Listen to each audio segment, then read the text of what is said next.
Students, study से related आपके सामने बहुत सारी प्रॉब्लम हो सकती है, जैसे कि कंसंट्रेशन है, कॉन्फिडेंस है, रीडिंग है, स्पेलिंग है, सेल्फ डिसिप्लिन है, एग्ज़ाम फोबिया है, subject phobia, stress, laziness, TV, games और टाइम मैनेजमेंट। इनमें से जितने भी प्रॉब्लम है, इनमें से कोई भी प्रॉब्लम आपके साथ में हो सकती है और आप इन प्रॉब्लम को आसानी से सॉल्व कर सकते हैं। अब इन प्रॉब्लम को सॉल्व कैसे किया जाए, इसके लिए मैं आपके साथ में कुछ टिप्स शेयर करना चाहूँगा। सबसे पहली चीज़ तो देखिए ये है कि यदि आपके साथ में इनमें से कोई सी भी प्रॉब्लम है तो उसको दूर करने के लिए आप सबसे पहले अपना एक गोल सेट करें। अब गोल सेट करने से क्या मतलब है कि सपोज कीजिए आपके हाफ ईयरली एग्जाम के अंदर 60% मार्क्स आए हैं या 70% मार्क्स आए हैं, तो आप अपना एक गोल सेट करें कि अब एनुअल एग्जाम के अंदर मुझे इस 60% को 70% पर लेकर जाना है, और यदि मेरे मार्क्स 70% आए हैं तो मैं इस 70% को 80 to 85% पर लेकर जाऊंगा। आपको ये क्लियर मालूम होना चाहिए कि मैं इस टाइम कहाँ स्टैंड करता हूँ और मुझे यहाँ से कितना ग्रो करना है, मुझे कितने मार्क्स लेकर के जाने हैं। दूसरी चीज़ ये देखिए, अपना आप एक विज़न क्लियर करें, एक विज़न बोर्ड बनाएं।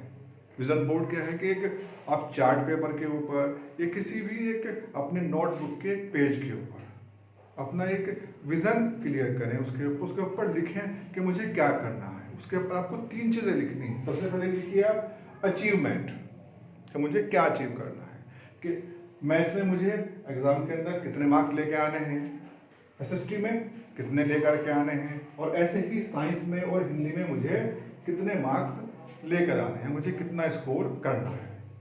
अब वो कैसे होगा, जब आप उसे स्पष्ट कर लेंगे, क्लियर कर लेंगे अपने अचीवमेंट को, तो उसके बाद में आप एक्शन लें।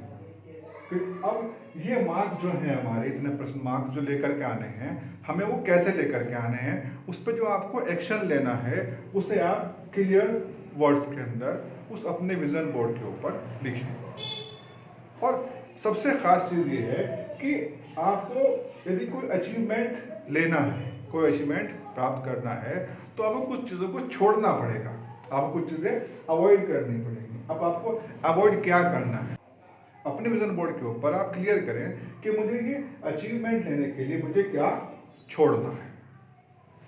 अब छोड़ने में क्या है कि आपको अपना स्क्रीन टाइम कम करना पड़ सकता है। यदि आप नींद ज़्यादा ले रहे हैं, ज़्यादा सोते हैं, सुबह को देर से सो करके उठते हैं, तो उसे हमें कम करना होगा। और इसके अलावा आप डिसाइड करेंगे कि हमें क्या छोड़ना है इस अचीवमेंट को लेने के लिए। दूसरी चीज़ ये है कि आप ART टेक्निक को फॉलो करें। ART मतलब ऑडियो रिकॉर्डिंग टेक्निक। जो आपके लर्निंग सब्जेक्ट हैं, जैसे कि SST हो सकता है, वो इंग्लिश हो सकता है या फिर हिंदी, इसके अंदर हमें लॉन्ग क्वेश्चन लर्न करने होते हैं, तो उन लॉन्ग क्वेश्चंस के जो आप आंसर हैं वो अपनी वॉइस के अंदर, अपने मोबाइल के अंदर रिकॉर्ड करें, और जब भी आपके पास फ्री टाइम हो उस रिकॉर्डेड आंसर्स को आप आराम से उन्हें सुनें।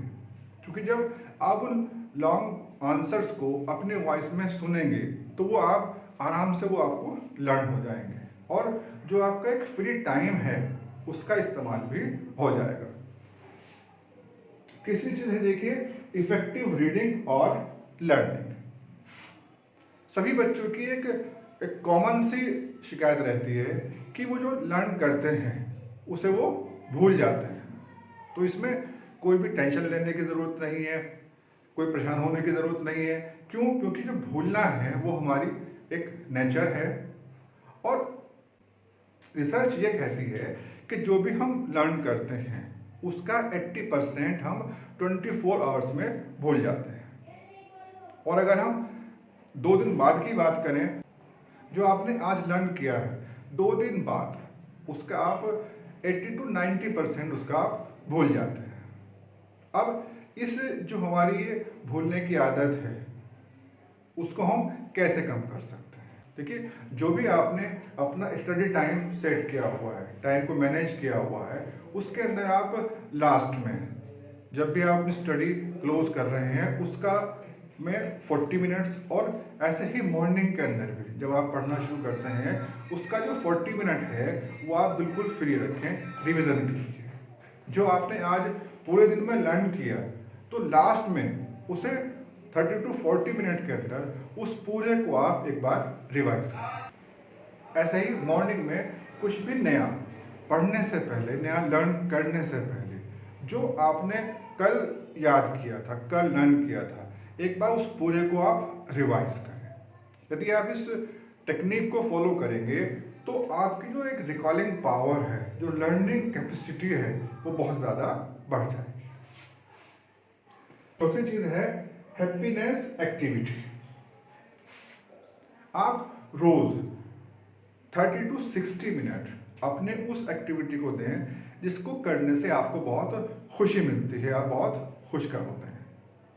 मोबाइल में मूवी देखना, गेम खेलना, ये पैसिव एक्टिविटी होती है। आपको इन एक्टिविटी की बात नहीं कर रहे हैं, हम उन एक्टिविटी की बात कर रहे हैं जिनमें आप एक्टिवली पार्टिसिपेट करते हैं, जहाँ पे आप पूरी आपकी बॉडी पार्टिसिपेट करती है।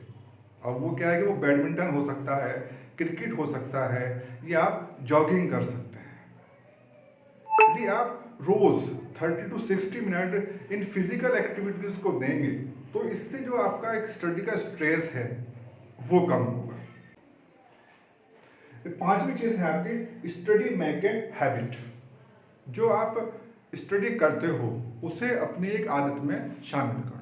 देखिए, इंसान की नेचर होती है कि जो काम करने की उसकी आदत है, उस काम को करने से उसे थकावट महसूस नहीं होती है, ना ही उस काम करने से उसे आलस आता है, ना ही उस काम करने से परेशानी होती है। तो जो भी आपने अपना एक टाइम सेट किया हुआ है पढ़ने के लिए, आपको डेली उतना ज़रूर पढ़ना है। उस पढ़ने को आप अपनी आदत में शामिल कर लें।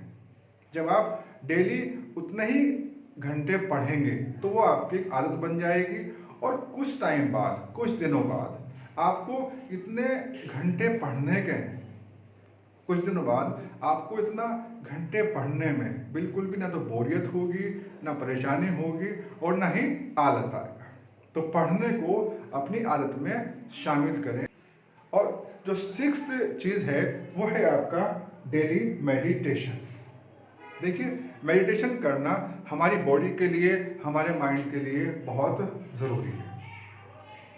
और जो टाइम है मेडिटेशन का वो मॉर्निंग का सबसे अच्छा टाइम होता है। तो रोज़ कम से कम 30 मिनट आपको मेडिटेशन करना चाहिए।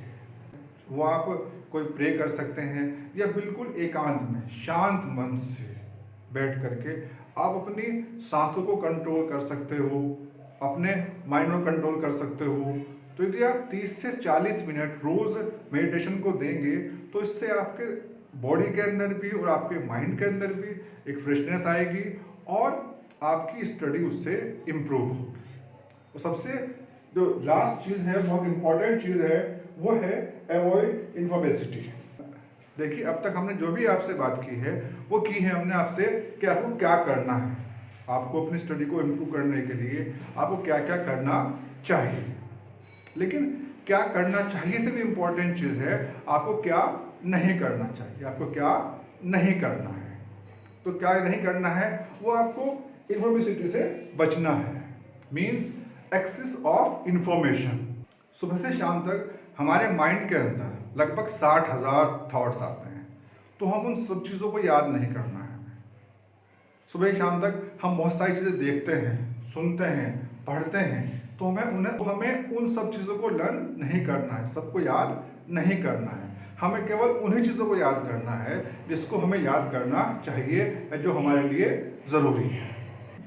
देखिए, यदि आप इन सभी टिप्स को फॉलो करेंगे तो इंशाल्लाह जो आपकी स्टडी है आप उसमें काफ़ी इम्प्रूवमेंट देखें। आप सब लोगों का बहुत बहुत शुक्रिया अपना कीमती टाइम देने के लिए। शुक्रिया।